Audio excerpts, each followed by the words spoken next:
It's hot. Look at my hat. Oh my gosh, that's ridiculous, isn't it? But I will say this, it is really interesting, really neat. I think there's a ton that we can learn, myself and Houston especially, from what this looks like right now.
Yep, this is the two fellas that I missed, gosh, I don't know, over a week ago. So today is August 12th. Houston reset this trap after we caught that big sounder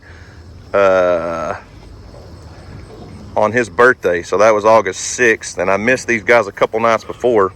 They're not as big as I thought they were, but hey, we'll take it. Josh is gonna back up here and load them up. If you can't tell, it's a little muddy. We got a little bit of rain.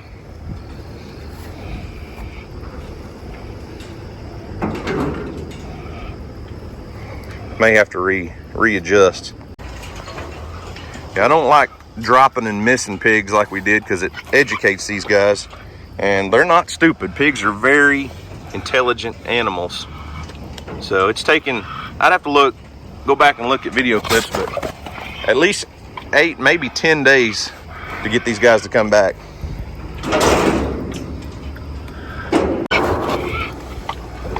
Why you keep running at me, bro? Just chill. We'll get you out of here real quick.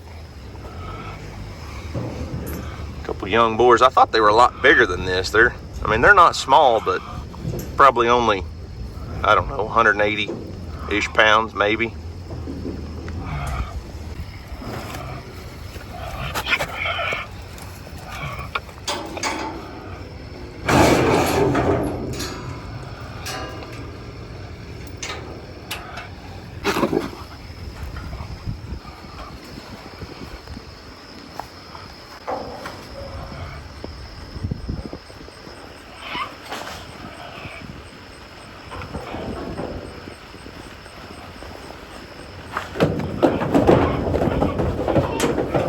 Easy peasy.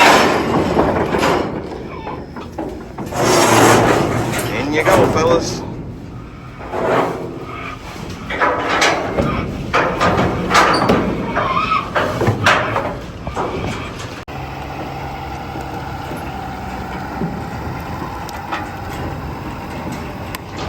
All right, that's 2 more hogs off to High Fence Hunting Ranch. Josh, so for those of you that don't know, he traps. He's got pig traps all over the country. He's got 7 or 8 around the area. He catches all these pigs off these different ranches and takes them and sells them to a couple different high fence ranches. So it's an economic circle. I mean, nobody likes a wild hog, but at least there's a way to make a little bit of money off of them. If we couldn't make a penny off of them, it'd be hard to get people to trap them, and then they just destroy everything and they take over.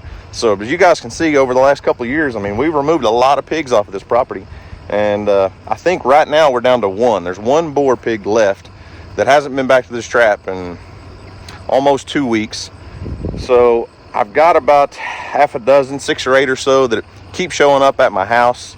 So I may come over later today, take this trap down and just move it back home. I have a second trap that's on my buddy's place, but it's got a dead battery, and I'm sure the pigs are going to move in down there. I just want to leave it there and then go put a new battery on it and start baiting in some pigs there, because he's going to have some pigs as soon as he turns his deer feeders on. So I may, we're going to go to the gym this morning, wait for this rain stuff to clear out, and I'm sure it will be a miserable, steamy day of 90-degree temperatures and 90-degree humidity, but I am not complaining. I bet we've got, over the last 3 days, maybe a total of 1.5 inches, 2 inches of rain. And in August, I promise you we'll take it.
Hey guys, today's video is sponsored by Helix Sleep.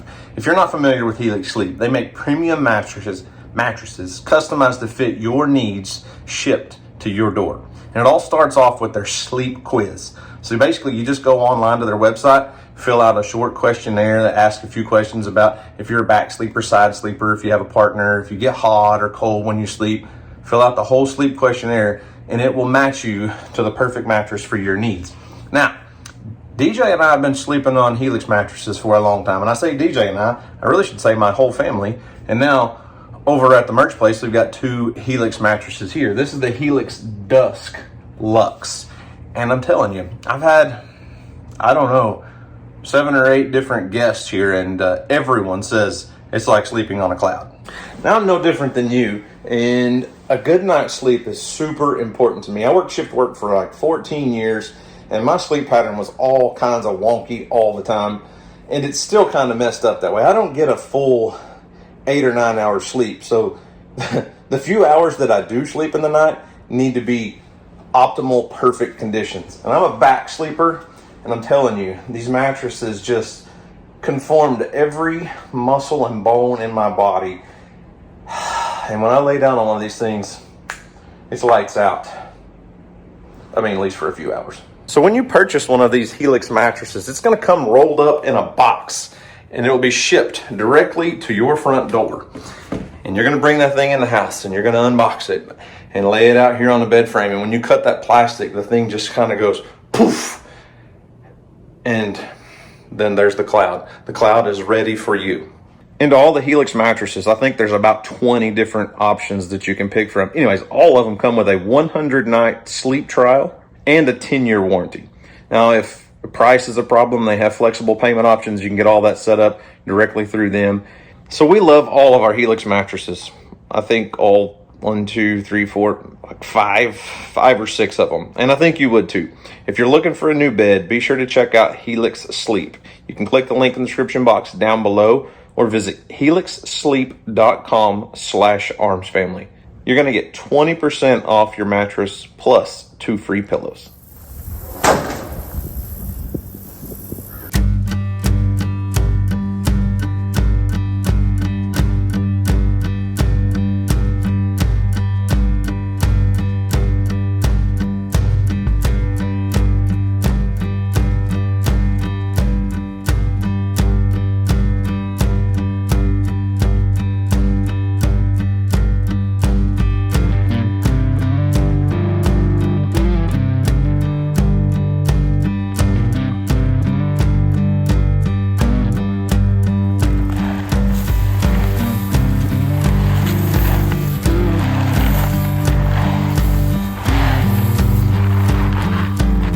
Well, if you can't tell, it's a couple days later. I did not make it back over here the other day while it was nice and rainy, cloudy, and a little bit cooler. I decided to wait until today when it was sunny, 98 degrees, 90% humidity, and a heat advisory. It's hot today, but I'm gonna go ahead and take this big pig trap back to the house. I've got several pigs that need to be trapped there in a few different places. Went ahead, dumped out a bag of corn, got a game camera set up here. I'm fairly certain that I've captured all but one pig that needed to be caught on this property currently. There's one big boar hog still running around, but it's been several days since I've seen him. He's not been here. You know, we missed him in this trap. He may eventually come back, but I've got 2 or 3 other game cameras set up around the property and no sightings of him. So my thoughts are he probably left after all of his little females disappeared. He probably left looking for love and went somewhere else. That's my hope. Not to say he won't be back or other pigs won't be back, but yeah, got the trap taken down. Took 11 minutes. So it takes a little longer to set it up. I'm gonna go home, set this thing up, and we will test it. We will test it before we leave, because if you missed the last trapping adventure, I think I'm had 4 times that I missed pigs that should have been caught.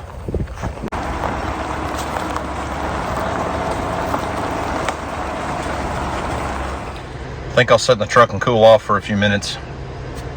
It's hot, and I've got a few more projects that need to be done around here.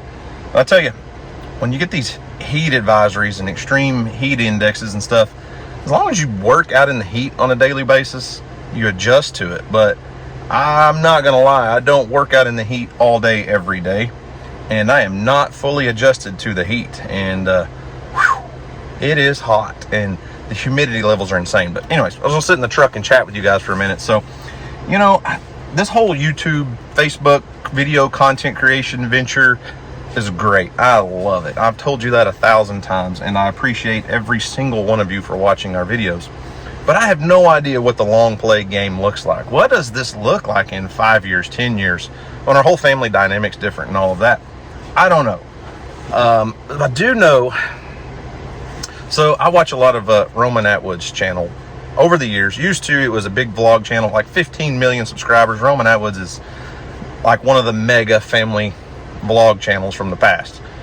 Well, he started a new channel, and it's not a family vlog channel. His family's in it, but it's more a behind the scenes look almost of what their life is like after YouTube, even though he's still on YouTube. But the vlog channel, the big 15 million subscriber channel he talked about, is trying to keep it alive, and it was just going down like a sinking ship.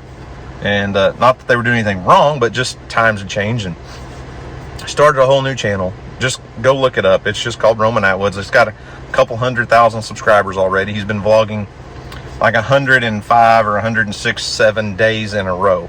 But it's all kind of a behind the scenes look in their business life. And that is intriguing to me. It's so cool. Like, they've bought a car wash, they've bought a laundromat, and that laundromat has all these different little small side hustles. I used to preach side hustles all the time to you guys, and I still think side hustles are important, but as you evolve and as your income grows and your lifestyle evolves, those side hustles that might have made you $1,000 a month aren't, not that they're not important, but they don't hold as much value as a side hustle that might make you $5,000 a month. I know that sounds crazy, but it just is.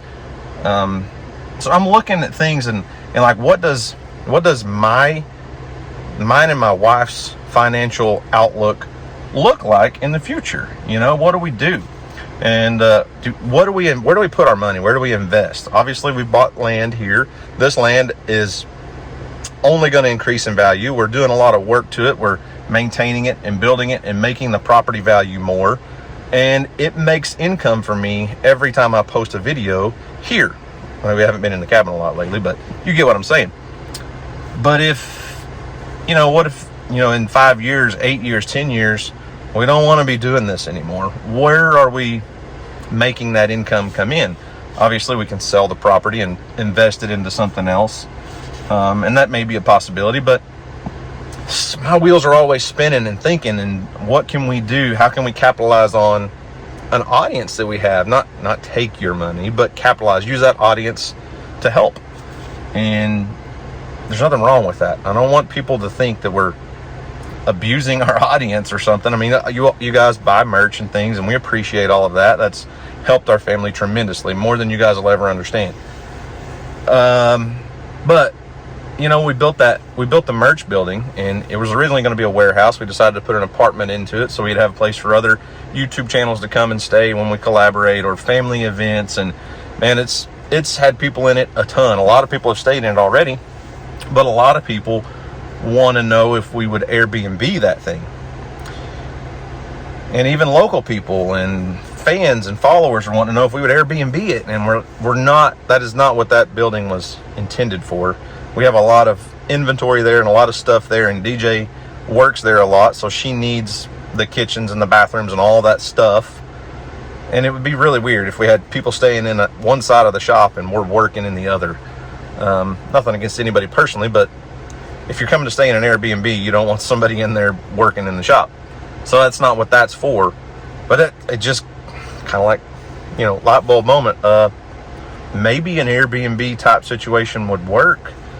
My brother-in-law Dusty has all of their rental cabins and stuff on the lake, and you know, we've talked about it, that kind of stuff over the years, but they're already doing that. But you know, if we had a Arms family homestead specific Airbnb somewhere, like on a lake or something, or on a river or on a creek, you know, I don't know that it would have any land and have our animals and all that, but we have the perfect place to advertise that to, where most people, if they go out and buy a cabin in the woods and they put it on Airbnb, they just rely on word of mouth and maybe a Facebook post that goes out to a couple hundred people to spread the word. Well, we've already got 900,000 followers on YouTube and 600,000 followers on Facebook. Don't forget Instagram, there's 20,000 over there. We've got people that would probably love to come stay in an Arms family Airbnb. I don't know. Is that something that we should invest in? I don't know. Maybe I'm watching too much Roman Atwood. They're always talking about business and all the different businesses and things they have going on, and how it all plays together into their future that may not be in content creation forever. I don't know. It's things to think about.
All right, trap is set and ready to go. It's not baited, but I'm gonna do a test drop and make sure this thing will fall, so I don't have any excuses when a pig does show up. All right, it's on the ground. Kelsey, no excuses for it not to work tonight if a pig shows up, okay? One thing I do know, it's hot. Look at my hat. Oh my gosh, that's ridiculous, isn't it? No, that's not what I meant. I was saying, one thing I do know is this pig trap smells like pigs. So the whole bottom was sitting in mud where those pigs, you know, had stomped and pooped and peed and splashed. And now this thing smells like fresh hogs. So hopefully that'll draw some pigs in and get some curiosity. All right, trap's baited. Pins are out, safety pins are out, doors shut. We should be ready to go. And on the subject of smells, I'm a long ways from our pond, but I think I'm downwind because it smells horrible out here. We could smell it last night from the house with a different wind direction, but it's like the nastiest, fishiest smell ever, which is probably what's going to draw the pigs in over there. But I think I'm gonna go back to the house and cool off, get some water in me, and then go over and check out the pond. It's actually been 2 days since we cut the dam and drained the pond. And the fish smell in the little spillway stream, the ditch, and the dead fish is, oh my gosh, unbearable. But I have not been back to the pond since the day we cut the dam. So I'm gonna take my sweaty hat that's still got a dry spot on top. I don't know if my shirt has a dry spot or not. I'm gonna take myself and this heat advisory back to the house for a little while.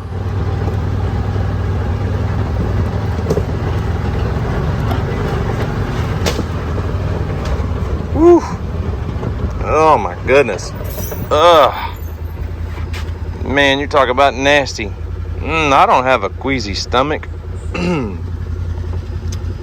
This stuff's almost unbearable. Ooh. That's rough. I know some of you thought that the mud that those boys were playing in and running through and stomping through and, you know, chest deep in was nasty the other day. It may have had a smell to it, you know, decomposing organic matter, leaves and stuff. But that, if we had smell-o-vision, some of you guys would be in the bathroom early. That's really bad. So let's take a look at the pond situation. It's been over 100 degrees the last 2 days, but this mud's gonna take months to dry out. There's no doubt.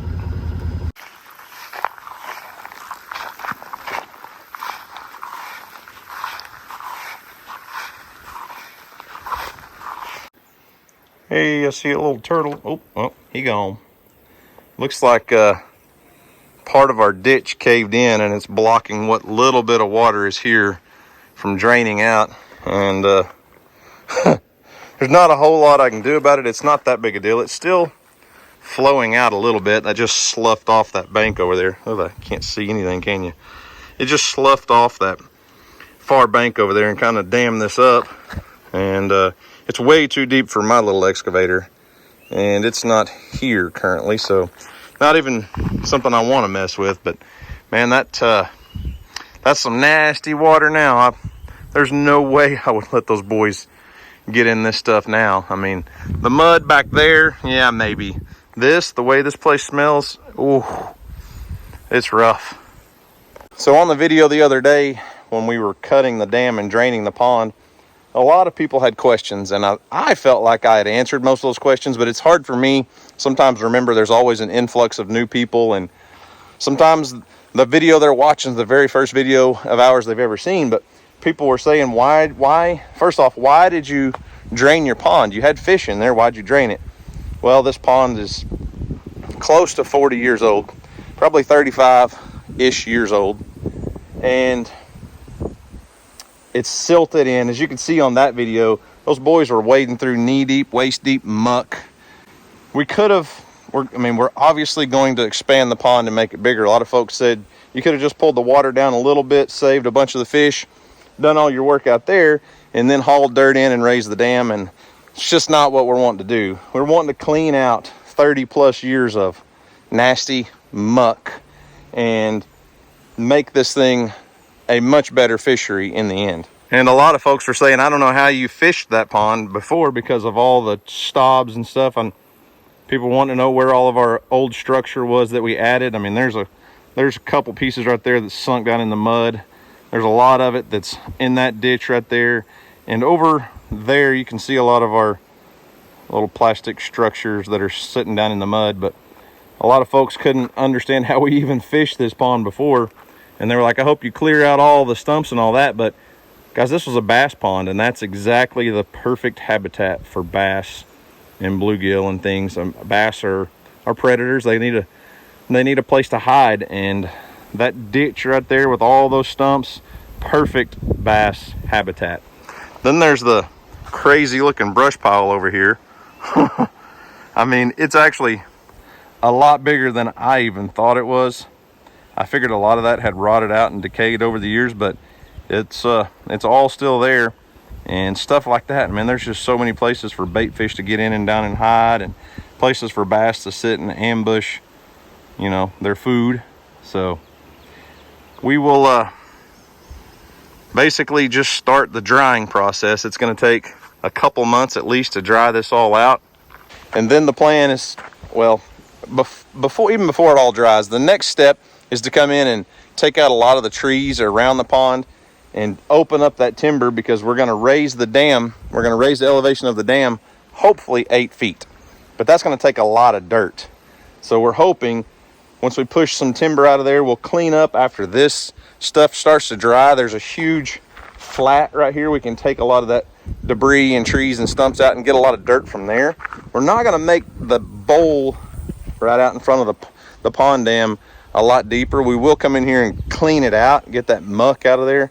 But I'm afraid to dig it down. We may actually cause it to leak if we dig it down. This pond has been sealed up for 30 years. I don't want to dig down past that clay that's holding water. So we're going to clean it out, move some soil, make the pond a lot bigger, and have a lot better fishery in a few years probably. So if you're one of those folks that is new to the channel, this was a 1.5 acre pond basically. And the goal, hopefully, I'm hoping, is to make it about 4 acres. And that's going to take a lot of soil to raise the dam, a lot of clay. But if we can get the dam raised up 8 feet, it should expand this pond to about 4 acres.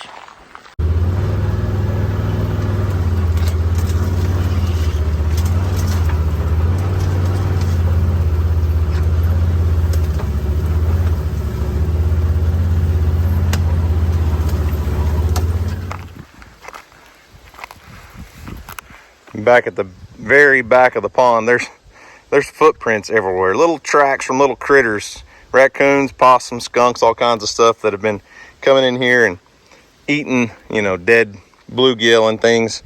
But I see some signs of some wild hogs. The pigs have been in here for sure, which is no surprise at all, because they love to roll around in mud.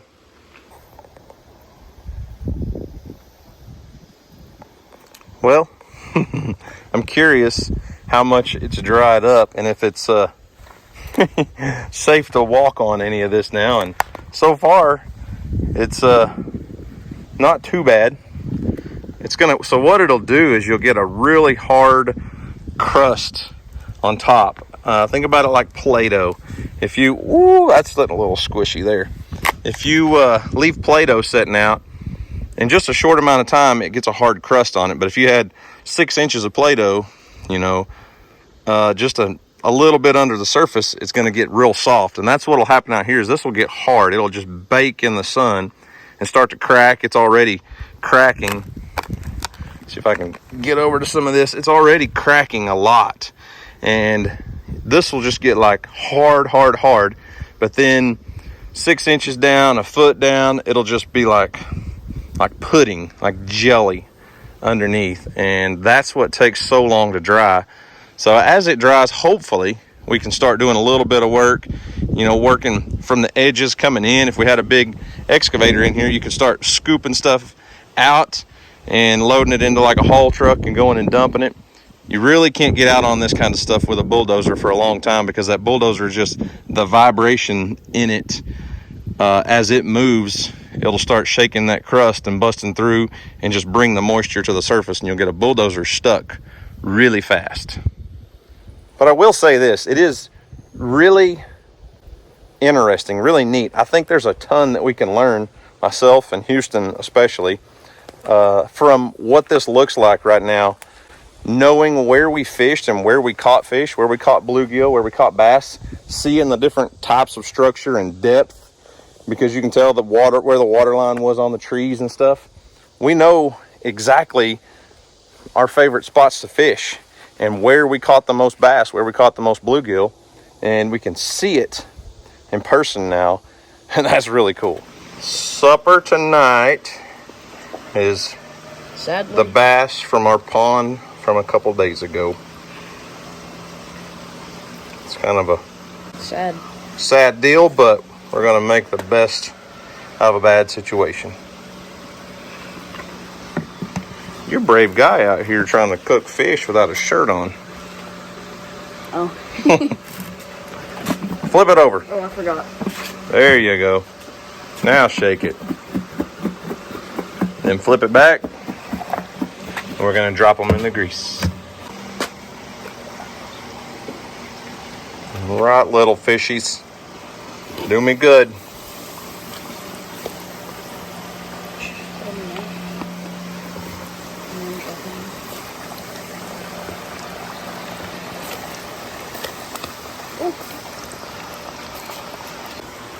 Excuse me, ma'am. Are you supposed to be on the table? Because I don't think so.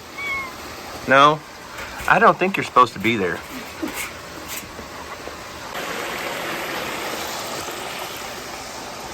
Kelsey, you run so fast I can barely keep up with you with the camera. You know it?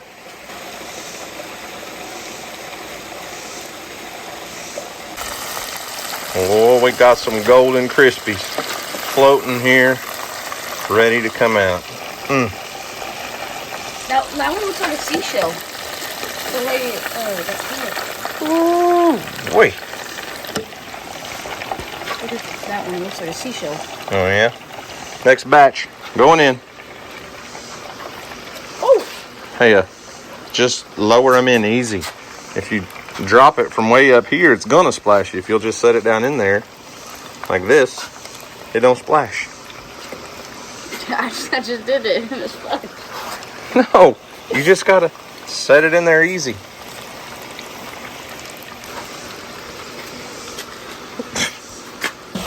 Fish coming out while it's still nice and steaming hot. I'm gonna dust it with a little bit of Cajun two-step.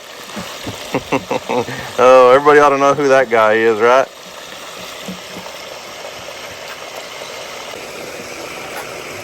Old stale cracker himself. I love it when you find other YouTube content creators' products for sale at Walmart or your grocery store. That's pretty stinking cool. All right, Houston. I think we need a taste test. One of your pet bass that you cherished so much, that you picked up out of a mud puddle, a stinking, nasty mud hole, and you brought back to the house and I cleaned it and cooked it for you. They should be happy that we did this to them. The fish? Instead of just leaving them there to rot. The fish? Yeah. I don't think they're happy about it. I'm pretty sure they'd rather them get eaten than die. I don't think so. I think they'd rather live.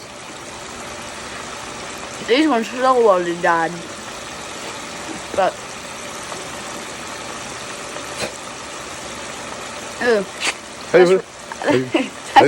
that's really good, but with the Cajun two-step, that makes it really good. Oh, yeah? Uh-huh. Shameless plug there, huh? I didn't say anything. You just saying what you like, huh? Yeah. Okay, fine. Here. You've been sitting there being so good and not running around and acting like a fool like your friend. Hey, you come for a taste test? Yes. I have mini bass for you. That's yum. It's painful for me to say that, but... Which one looks extra crunchy?